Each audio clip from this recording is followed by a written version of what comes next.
Hey y'all, it's Mystic from Mystic Moments. Today we're bringing you nurse life hacks for the night shift. So, as some of you know, I've been a nurse for a long time, 26 plus years. And while I have worked day shift before, I typically work the night shift. Now, those of you who know me will probably agree that I'm a better human at midnight than I am at noon, but that's kind of besides the point of this video. What I wanted to bring you today are some hacks for surviving on the night shift. And it is a very different animal than the day shift. The day shift has lots of humans there. There are lots of bosses there.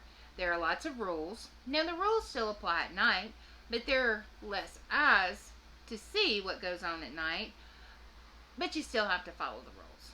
So at the end of the day, when the night shift arrives, depending on what part of the healthcare system that you serve, there could not be a night shift where you serve. It could be a clinic that's open in the daytime only. So, feel free to hang out, but some of this information might not apply to you.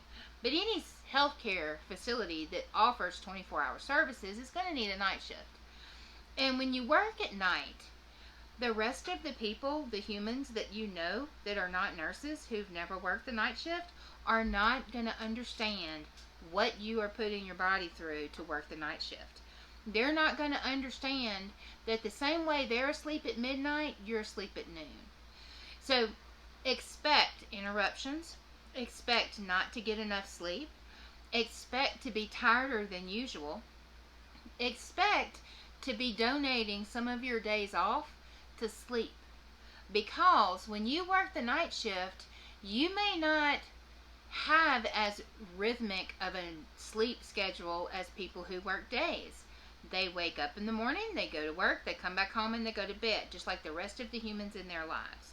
When you work the night shift, you may be up all day with the humans in your life, work all night, and then try to get a quick nap before you have to go back again during the next day.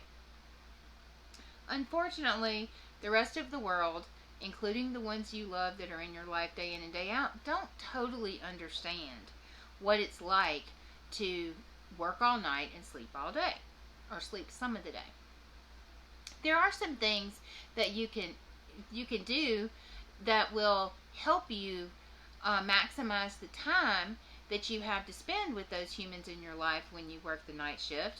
Some of that is going to be like staying up a little bit later, doing the adulting things from like 8 to 10. Maybe you can lay down at 10 and get a quick nap till 2 or 3 before kids need to be picked up or something like that.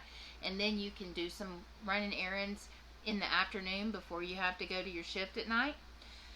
Or you can maximize your days off. Say you work off at 7 a.m. one morning and you need to do some adulting all day long, and then you can go maybe get a nap before you go back the next night. Or if you have the night off, then you may just have to go to sleep with your family or at a normal time, maybe a little early, and then sleep all night, and then you've flopped your schedule back over to be a day person for your days off, if that's what you like to do.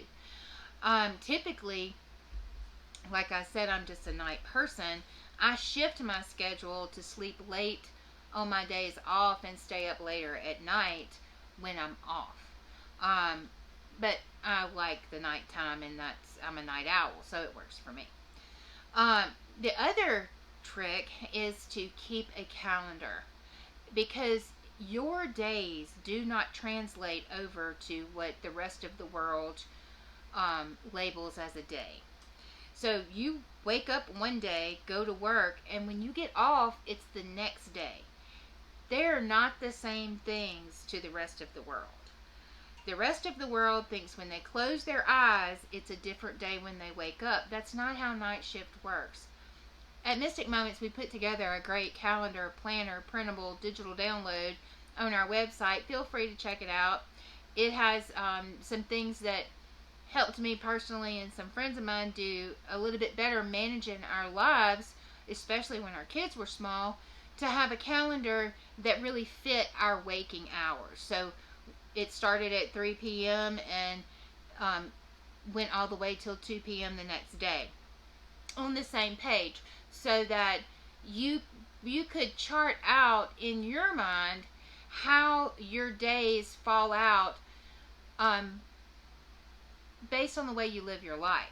So if it works for you, there could be another calendar coming out soon for day shift, which is in the normal traditional format. It has some great trackers in it to help you track things like sleep, goals you set for yourself, how you're progressing towards those goals, self-care tools, things that when you're on the night shift you tend to neglect, you tend to lose track of. You have to make sure that you're taking care of yourself, that you're eating right, you're eating regularly, you're sleeping enough. And if you're not, you need to ask the questions and get the help to make sure that you are. Because not only do you have to be at your absolute best when the rest of the world is asleep, but you have to get the rest and the nutrition and the things you need to be able to be at your best. So if you don't take care of you, nobody else will. So at the end of the day, for the night shift, make sure you are doing the things that you need to take care of yourself. Take your breaks. Hydrate. Make sure that you're eating appropriately. Get your food before you go. There's not very many places that have things open and readily available that's not garbage at midnight or 1 o'clock in the morning. You have to think ahead. You have to plan ahead. And it's okay to do a bunch of adulting in the middle of the night if you have some downtime. There's nothing wrong with that. Our calendar will help you keep track of that and keep track of the things you need to get done. Thank God it's 2023 and we can do a whole bunch of adulting in the middle of the night. We don't have to be awake with the rest of the world for most things, but make sure that you're serving around common sense, and the common sense in this instance is taking care of yourself. Get enough sleep, eat enough food, hydrate enough, exercise enough. It's also vitally important for you to do your best and serve around common sense. Do no harm and take no shit. See y'all.